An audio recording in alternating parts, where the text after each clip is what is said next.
أعوذ بالله من الشيطان الرجيم إنما المسيح عيسى ابن مريم رسول الله وكلمته ألقاها إلى مريم وروح منه فآمنوا بالله ورسله صدق الله العظيم. Surah An-Nisa ayat 171. Sesungguhnya Al-Masih Isa bin Maryam adalah Rasulullah dan tanda-tanda kebesaran daripada Allah Subhanahu wa taala.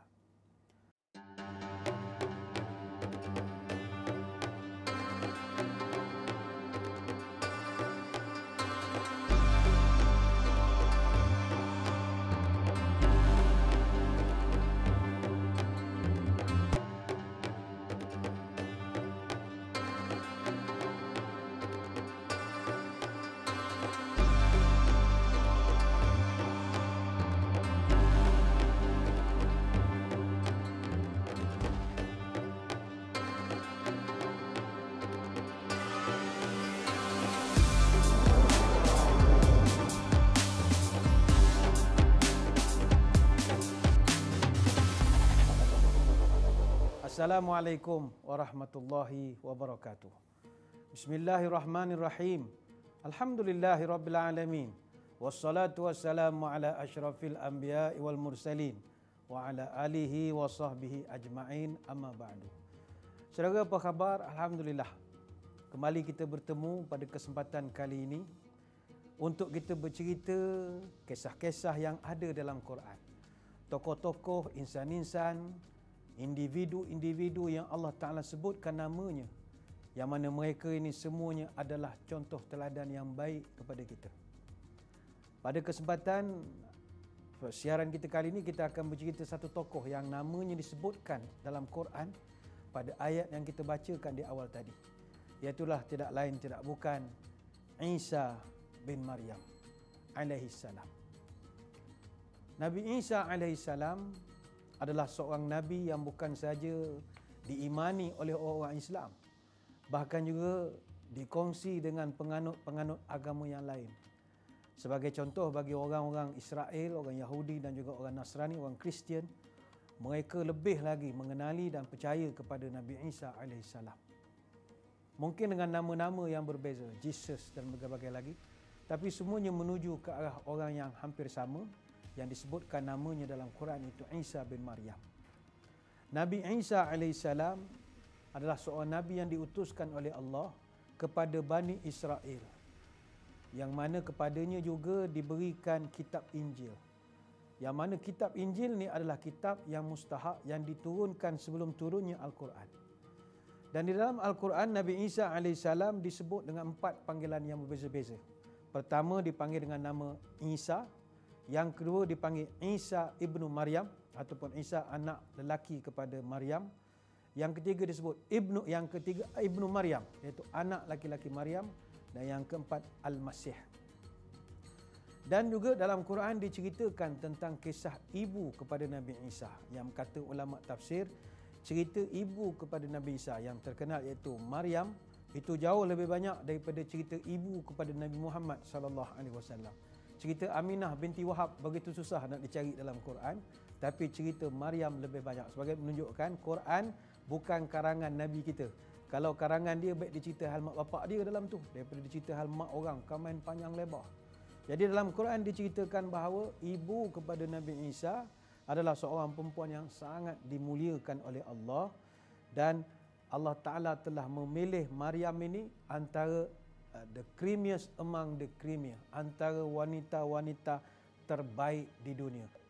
Nabi Isa AS dilahirkan oleh Maryam, yang mana Maryam ini adalah anak kepada Imran. Dan kelahiran Nabi Isa adalah satu mukjizat. Kenapa? Kerana Nabi Isa dilahirkan tanpa bapa. Dalam kes Nabi Isa dan ibunya Maryam ini, kisahnya direkodkan dalam Quran. Sebab Allah Ta'ala nak mensucikan dia daripada sebarang fitnah-fitnah yang bakal berlaku. Qalat anna yakunu li gulamun. Ingatlah ketika Maryam bertanya, macam manakah saya ini boleh mengandung? Saya boleh dapat seorang anak sedangkan tidak ada walam yamsasni basyarun walam aku baghiya. Sedangkan seumur hidup saya duduk dalam masjid. Saya diasuh oleh Nabi Zakaria. Saya tak pernah disentuh oleh mana-mana orang laki-laki pun. Walam aku barian. Saya bukan gadis murahan. Saya bukan yang jenis berjoget tak tentu arah, masuk video, keluar video. Saya bukan jenis begitu. Saya jaga maruah. Dia tak puas hati sebab dia mengandung. Ini Allah rekodkan dalam surah Maryam ayat 20. Tetapi Allah Ta'ala jawab satu menerusi perantaran malaikatnya bahawa dia adalah yang terpilih. Maka lahirlah Isa alaihissalam, putera kepada Maryam 600 tahun sebelum lahirnya Nabi Muhammad sallallahu alaihi wasallam. Maka Isa bin Maryam bukannya satu watak kecil dalam Quran. Gara-gara Nabi Isa inilah timbul pertelingkahan dan pergeseran yang begitu besar antara dua agama paling utama di dunia, iaitu agama Kristian dan juga agama Islam. Semuanya bertitik tolak daripada memahami daripada sudut akidah yang berbeza. Satu pihak mengatakan Isa disalib, satu pihak mengatakan Isa tidak disalib. Dalam pertemuan kita ni, kita tidak berhajat nak menceritakan secara terperinci dari sudut eskatologi, daripada sudut akidah, daripada sudut teologi, kerana kita nak mengambil kisah-kisah iktibar saja daripada Isa alaihissalam ini. Apakah kisah-kisah iktibar daripada Nabi Isa alaihissalam ini? Begitu banyak sekali. Tak ramai orang mengetahui bahawa Nabi Isa alaihissalam dia dikurniakan Allah mukjizat yang bukan alang kepalang. Kita tahu Nabi SAW memiliki mukjizat. Nabi Isa juga bukan main-main mukjizatnya. Nabi Isa dia memiliki mukjizat boleh menyembuhkan orang buta. Dia ada mukjizat boleh menyembuhkan orang sopak. Dan dia ada satu mukjizat lagi boleh menghidupkan orang yang dah mati. Tapi semuanya dengan izin Allah. Ada satu petikan menarik dalam kitab At-Tazkirah karangan Al-Qurtubi. Pernah Nabi Isa menghidupkan seorang yang dah lama mati. Orang tu bangun daripada kubur. Ayat pertama yang disebut adalah keldai saya, keldai saya. Agaknya kenapakah lelaki itu mencari-cari keldainya ketika bangkit daripada kubur? Yang ini kita akan terangkan kemudian. Jangan ke mana-mana, kembali selepas itu.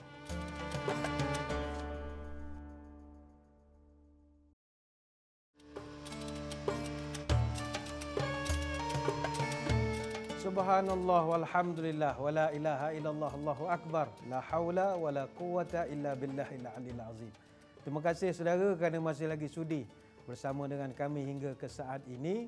Kita masih lagi membincangkan topik berkenaan tokoh-tokoh, cerita-cerita individu yang direkodkan dalam Quran.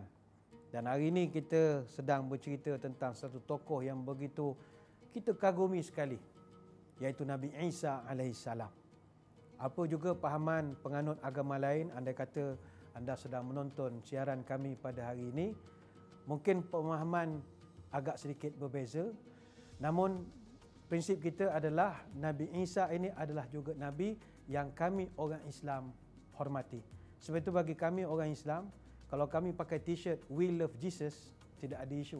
Kerana Nabi Isa juga dicintai oleh kami sebagaimana Rasulullah sallallahu alaihi wasallam mengajarkan supaya menghormati Jesus sebagai seorang yang mulia di sisi Allah, ataupun Nabi Isa yang mulia di sisi Allah.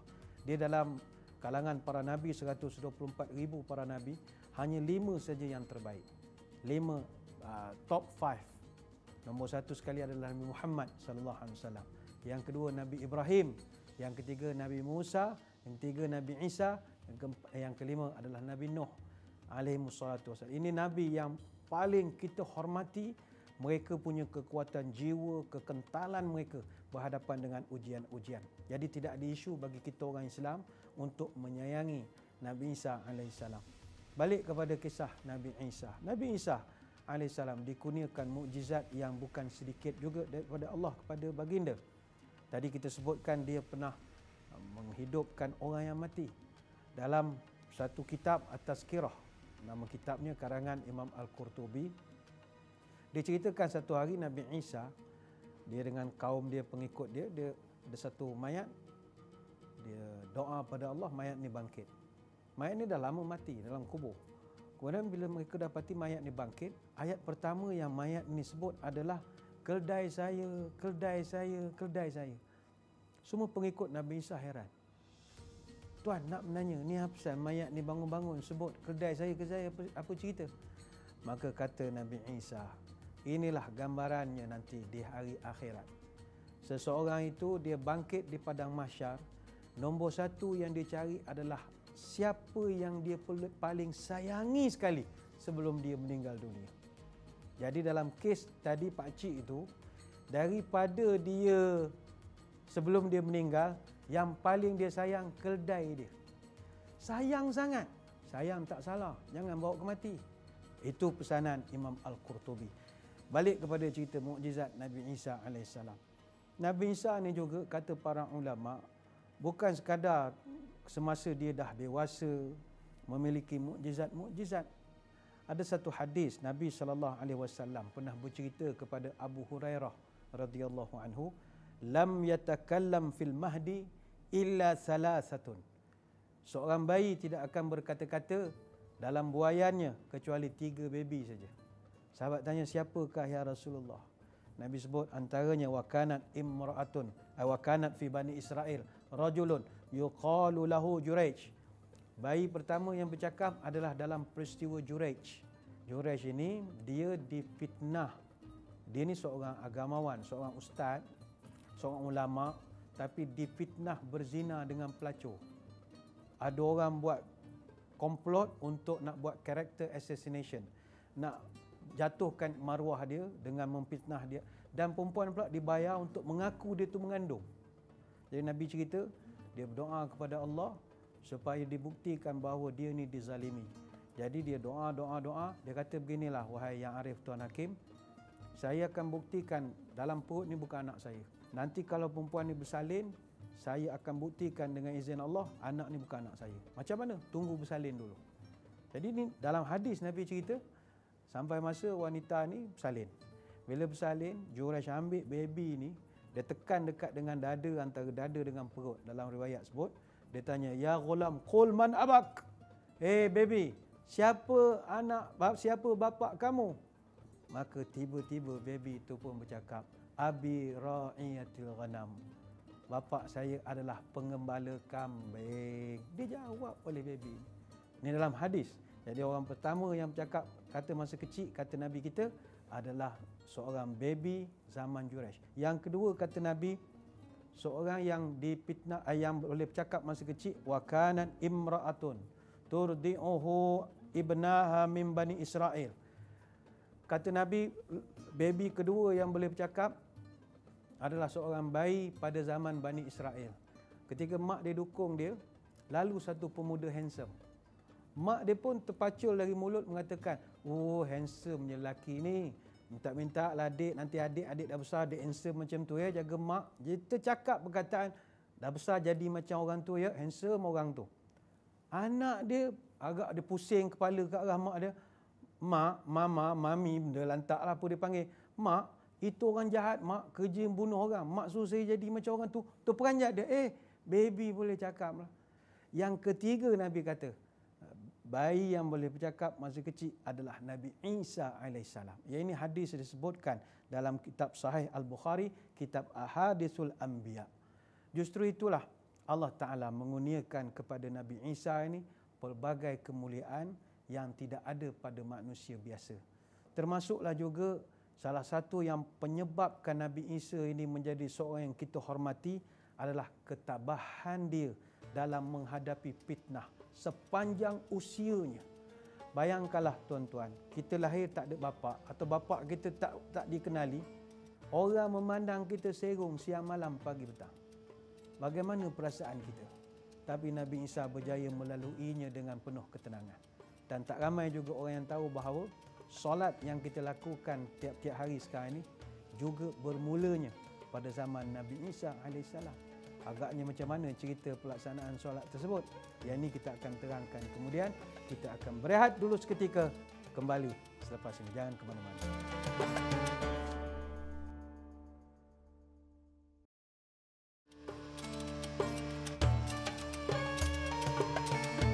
Subhanallah walhamdulillah wala ilaha illallah Allahu akbar.